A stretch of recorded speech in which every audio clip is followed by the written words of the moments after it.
ছাত্র সমাজকে police, RAB, BGB, সেনাবাহিনী, নৌবাহিনী, বিমান বাহিনী, সোয়াট থেকে শুরু করে কোনো বাহিনী নেই আমাদের 9 দফা দাবি আদায় না হওয়া পর্যন্ত আমাদেরকে রাজপথ থেকে সরাতে পারবে না। স্বরাষ্ট্রমন্ত্রীকে পদত্যাগ করতে হবে, পুলিশ প্রধানকে পদত্যাগ করতে হবে, একই সাথে শিক্ষার্থীদের নিরাপত্তা দিতে ব্যর্থ হয় শিক্ষামন্ত্রীকে পদত্যাগ করতে হবে। আমরা দেখতে পেয়েছি গত কয়েকদিন ডিজিটাল ক্র্যাকডাউন করে এদেশের জনগণকে জিম্মি করার কারণে জুনায়েদ আহমেদ পলককে পদত্যাগ করতে হবে। সন্ত্রাসীদের কি বিচার চাইতেও পারবো না? আমরা নিহত হলাম, শহীদ হলাম, পঙ্গুত্ব বরণ করেছে অনেক লোক, 600-এর অধিক চোখে তাদের অস্ত্রোপচার হয়েছে, এর মধ্যে প্রায় অর্ধেকেরই বেশি তাদের চোখ হারাতে বসেছে। এমন একটা অবস্থায় আমরা কি এই রাষ্ট্রে বসে একটা ন্যূনতম কর্মসূচির অংশ হিসাবে যে সারা দেশে ছাত্র এবং জনতার উপর যে নির্বিচারে গণহত্যা, গণগ্রেফতার, হামলা মামলার প্রতিবাদে এবং ছাত্র সমাজের যে প্রাণের 9 দফা দাবি আদায়ের লক্ষ্যে আজকে আমরা সারা দেশে প্রত্যেকটা বিশ্ববিদ্যালয়, কলেজ এবং জেলা পর্যায়ে মার্চ ফর জাস্টিস একটা কর্মসূচি দিয়েছিলাম। সেই কর্মসূচি আজকে বাস্তবায়নের লক্ষ্যে আমরা দেখেছি পুরো বাংলাদেশে আজকে সেই কর্মসূচিতে একাত্মতা পোষণ করেছে। আমাদের বিবেকবান শিক্ষক যারা আছেন তারা একাত্মতা পোষণ করেছেন, সাংবাদিক, গণমাধ্যম কর্মী, বাংলাদেশ সুপ্রিম কোর্টের আইনজীবী থেকে শুরু করে বিভিন্ন জেলার যারা আইনজীবী আছে তারা একাত্মতা পোষণ করেছেন, মানবাধিকার কর্মী যারা ছিলেন তারা একাত্মতা পোষণ করেছেন।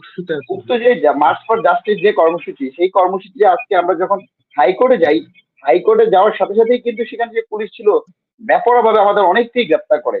যখন আমাদের কোনো কেউ তখন ছিল না, আমরা জাস্ট জড়ো হওয়ার চেষ্টা করছিলাম, সেই পর্যায়ে আমাদের কয়েকজনকে গ্রেপ্তার করে। পরবর্তীতে ছাত্র এবং আইনজীবীদের প্রতিরোধের মুখে পুলিশ এবং বিজিবি সেই হাইকোর্ট মোড় চত্বর থেকে পিছু হতে বাধ্য হয়। পরবর্তীতে আমরা সেখানে কর্মসূচি করি, যদিও আমাদের কয়েকজন সেখানে আটক হয়েছে। 2জনকে আমরা ছাড়াতে পেরেছিলাম, বাকি 4জন এখনো আটক রয়েছে। একসাথে আমরা দেখতে পেয়েছি দোল চত্বরে ঢাকা বিশ্ববিদ্যালয়ের শিক্ষক, আমাদের শ্রদ্ধেয় শিক্ষকরা, বুয়েটের শিক্ষকরা সেই কর্মসূচিতে একাত্মতা পোষণ করে। সেখানেও তাদের সামনে থেকে আমাদের একজনকে লোক প্রশাসন বিভাগের শিক্ষার্থী, তাকেও পুলিশ যখন তুলে নিয়ে যায় তখন আমাদের অভিভাবক, আমাদের শিক্ষকরা তাদের বাধা দিতে গেলে ঢাকা বিশ্ববিদ্যালয়ের লোক প্রশাসন বিভাগের শিক্ষিকা ওই ম্যাডামকেও লাঞ্ছিত করা হয়, তারা হাত মুচড় দেওয়া হয়। এতদিন আমরা দেখতে পেয়েছি প্রত্যেকটা জায়গায় নির্বিচারে ছাত্রদের উপর হামলা করা হয়েছে, নির্বিচারে ছাত্রদের উপর গুলি করা হয়েছে। আজকে আমরা দেখতে পেয়েছি আইনজীবীদের উপর অনেক জায়গায় চড়া হয়েছে, শিক্ষক যারা আছে আমাদের অভিভাবক তাদেরকেও চড়া হয়েছে। একসাথে আমরা দেখতে পেয়েছি আজকে কুমিল্লা বিশ্ববিদ্যালয়ে হামলা হয়েছে, বরিশাল বিশ্ববিদ্যালয়ে প্রায় অর্ধ শতাধিক মানুষকে গ্রেপ্তার করেছে, নির্বিচারে লাঠিচার্জ করা হয়েছে, সাউন্ড গ্রেনেড মারা হয়েছে, 4জন সাংবাদিক সেখানে আহত হয়েছে। এর মধ্যে যুগান্তরের সিনিয়র সাংবাদিক ছিলেন একজন, ওনার নাম হচ্ছে সাংবাদিক শামীম আহমেদ, তাকেও ওই ব্যাপকভাবে পিটিয়েছে। সেখানে ওই বরিশাল জোনের যে ডিসি তিনি ছিলেন, পাশাপাশি ওখানের ডিসি তানভীর এবং এসআই শহীদুল, তারা 2জনই পিটাচ্ছেন, এমন একটা ছবিও ভাইরাল হয়েছে। গাজীপুরে হামলা হয়েছে, টাঙ্গাইলে হামলা হয়েছে, দিনাজপুরে আমাদের অভিভাবক যারা আমাদের এই কর্মসূচি পালন করতে এসেছিলেন সংহতি জানিয়েছেন, তাদের সহ 10জনকে গ্রেপ্তার করা হয়েছে।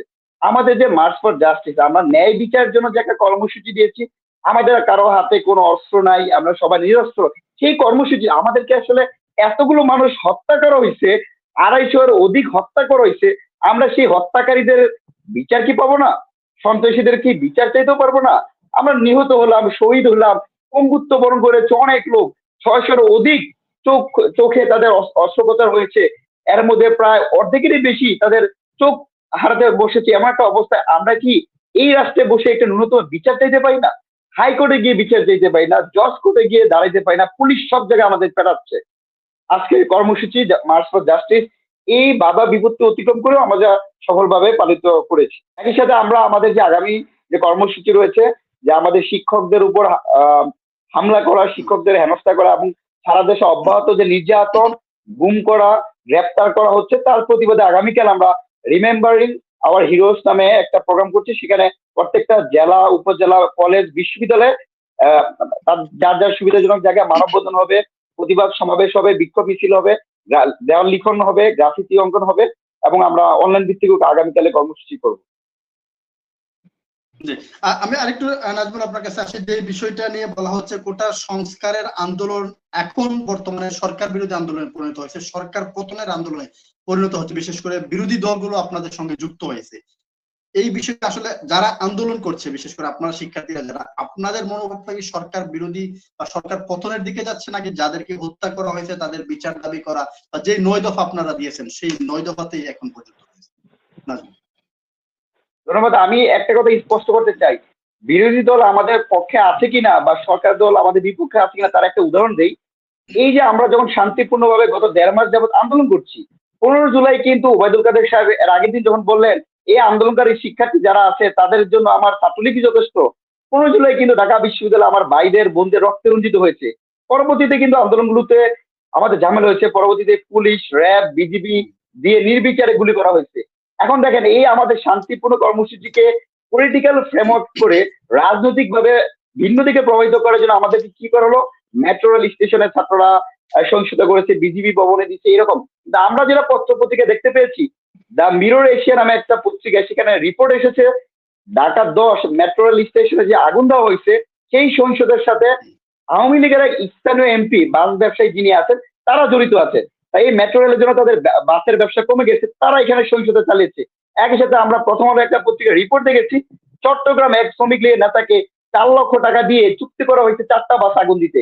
এই যে চলমান সহিংসতা, নাশকতা, ধ্বংসযোগ্য, এর সাথে অবশ্যই কোনোভাবেই ছাত্র চলমান যে আন্দোলনকারী আছে তাদের সম্পৃক্ততা নাই। তবে যারা যেখানে যে ঘটনাগুলো ঘটছে আমরা সেখানে সরকার দলে বিভিন্ন রকম সমর্থন পাচ্ছি, তাদের স্পষ্টতা বা তাদের যে এখানে যুক্ত সেগুলো আমরা পাচ্ছি। আপনাকে আমরা স্পষ্ট করে বলতে চাই, আমাদের 9টা দফা দাবি হচ্ছে ছাত্র সমাজে যে বিনা হত্যা করা হয়েছে, হত্যার দায়ে প্রধানমন্ত্রীকে ক্ষমা চাইতে হবে। পাশাপাশি প্রত্যেকটা বিশ্ববিদ্যালয় কলেজে নির্বিচারে গুলি করার নির্দেশদাতা হিসাবে স্বরাষ্ট্রমন্ত্রীকে পদত্যাগ করতে হবে, পুলিশ প্রধানকে পদত্যাগ করতে হবে। একই সাথে শিক্ষার্থীদের নিরাপত্তা দিতে ব্যর্থ হয় শিক্ষামন্ত্রীকে পদত্যাগ করতে হবে। আমরা দেখতে পেয়েছি গত কয়েকদিন ডিজিটাল ক্র্যাকডাউন করে এদেশের জনগণকে জিম্মি করার কারণে জুনায়েদ আহমেদ পলককে পদত্যাগ করতে হবে। আমরা দেখতে পেয়েছি আন্তর্জাতিক গণমাধ্যমগুলোতে মোহাম্মদ আরাফাত, আমাদের তথ্য সম্প্রচার মন্ত্রী, তিনি আন্দোলনকারী শিক্ষার্থী এবং শহীদ শিক্ষার্থীদেরকে ড্রাগ এডিক্টেড বলেছেন। একই সাথে এই যে কুরুচিপূর্ণ বক্তব্য এবং আন্দোলনকে রাজনৈতিক টেবু দেওয়া একজন প্রতিবাদে আমরা তার পদত্যাগ চাচ্ছি। যতদিন না পর্যন্ত আমাদের দাবিগুলো আদায় না হচ্ছে, প্রত্যেকটা বিশ্ববিদ্যালয় ক্যাম্পাসে পুলিশ, র্যাব, বিজিবি, সেনাবাহিনী প্রত্যাহার হচ্ছে, ততদিন পর্যন্ত আমাদের দাবি চলবে। এটাকে আপনারা যে ধরনের পলিটিক্যাল ফ্রেমওয়ার্ক দেন না কেন, ছাত্র সমাজ এগুলোতে বিভ্রান্ত হয় না, এদেশের জনগণ বিভ্রান্ত হয় না। আপনাদেরকে স্পষ্ট করে বলতে চাই, আমরা যখন বাংলা ব্লকের কর্মসূচি দিয়েছি অনেকেই বলছে জনদুর্ভোগ হচ্ছে, হয়তো সাময়িক সময়ের জন্য জনদুর্ভোগ, তাদের কষ্ট হয়েছে বিভিন্ন জায়গায় যাতায়াত করতে, কিন্তু আমরা এও দেখেছি অধিকাংশ জনগণ তারা রিক্সা থেকে বাস থেকে নেমে আমাদের বলতেছে বাবা তোমরা পানি খাও, বিস্কিট খাও, তোমাদের দাবি আদায় না হওয়া পর্যন্ত তোমরা রাস্তা লোক ছাড়বা না। এই দেশের জনগণ কিন্তু আমাদের পাশে ছিল। একই সাথে আমরা যখন কমপ্লিট শাটডাউন দিয়েছি, আমাদের উপর যখন নির্বিচারে গুলি করা হচ্ছে, ছাত্রলীগ যুবলীগের হেলমেট বাইরে যখন হামলা করছে, তখন এই দেশের আমাদের যারা অভিভাবক আছে, আমাদের অভিভাবকরা কিন্তু গড়ে ছিল না। আপনি দেখেছেন ক্লাস 10-এ পড়ে এক সন্তানকে নিয়ে এক অভিভাবক আসছে তার ছেলেকে রাস্তায় দেওয়ার জন্য, অভিভাবকরা ছুটে আসছিল, সচেতন নাগরিক যারা ছিল তারাও আমাদের ছাত্র সমাজের বিপদের পাশে দাঁড়িয়েছিল। সুতরাং এই আন্দোলনকে রাজনৈতিক টেবু দিয়ে ভিন্ন খাতে প্রভাবিত করে কোনোভাবেই দমাতে পারবে না। আমি আপনার এই টকশোতেই দৃঢ় কণ্ঠে বলতে চাই, আজকেও বলেছি যে মার্চ ফর জাস্টিস কর্মসূচিতে আমাদের ছাত্র সমাজকে পুলিশ, র্যাব, বিজিবি, সেনাবাহিনী, নৌবাহিনী, বিমান বাহিনী, সোয়াট থেকে শুরু করে কোনো বাহিনী দিয়েই আমাদের 9 দফা দাবি আদায় না হওয়া পর্যন্ত আমাদেরকে রাজপথ থেকে সরাতে পারবে না।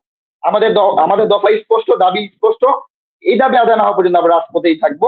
একই সাথে আমরা দেখতে পেয়েছি ডিবি কার্যালয়ে যে একটা নাটক করেছে যে আমাদের 6 সমন্বয়ককে নিয়ে জোরপূর্বক অস্ত্রের হাতে জিম্মি করে তাদের দিয়ে কর্মসূচি প্রত্যাহার করেছে। আপনারা একটু খেয়াল করে দেখেন, আমরা কিন্তু প্রত্যেকটা কর্মসূচি দিয়েছিলাম ঢাকা বিশ্ববিদ্যালয়ের সেন্ট্রাল লাইব্রেরি, রাজু ভাস্কর্য, শহীদ মিনার থেকে। যখন সংকটকালীন সময় এসেছে আমরা গণস্বাস্থ্য হসপিটাল থেকে কর্মসূচি দিয়েছি, ঢাকা রিপোর্টার্স ইউনিট থেকে দিয়েছি। ছাত্র সমাজের কর্মসূচি ঢাকা বিশ্ববিদ্যালয় থেকে যেতে পারে, ডিবি কার্যালয় থেকে না। এইটা দেশের মানুষকে বিভ্রান্ত করার জন্য তাদেরকে জোরপূর্বক একটা স্টেটমেন্ট নিয়েছে, কিন্তু ছাত্র সমাজ মানে নাই, দেশ জনগণও বিভ্রান্ত হয় নাই, যার কারণে আমাদের চলমান আন্দোলন চলছে। একই সাথে এখানে যেহেতু আমাদের শ্রদ্ধেয় একজন অ্যাডভোকেট আছেন, তার কাছে আমি প্রশ্ন রাখতে চাই, দেখুন এই যে একজন নাগরিককে গত 5 দিন যাবৎ বিনা অপরাধে কিসের স্বার্থে, নিরাপত্তার সাথে কি কোন আইনে তাকে ডিবি কার্যালয়ে হেফাজতে রাখলো? আমি যদি মানে নিরাপত্তাহীনতা ভুগি, তাহলে আমার বাসায় তো পুলিশ রাখা যেতে পারতো। এই যে নাহিদ এবং আসিফ যারা ছিল তারা দুজনে কিন্তু অসুস্থ, এর আগেও তাদেরকে তুলে নিয়ে বেদম ইয়েছে, তাদের হাত পা ফুলিয়ে দেওয়া হয়েছিল। সুতরাং এই বিষয়টা কোন আইনের লঙ্ঘন হয়েছে, আপনারা এই যারা আইনজীবী সমাজ আছেন তারা এই বিষয়ে কথা বলবেন না।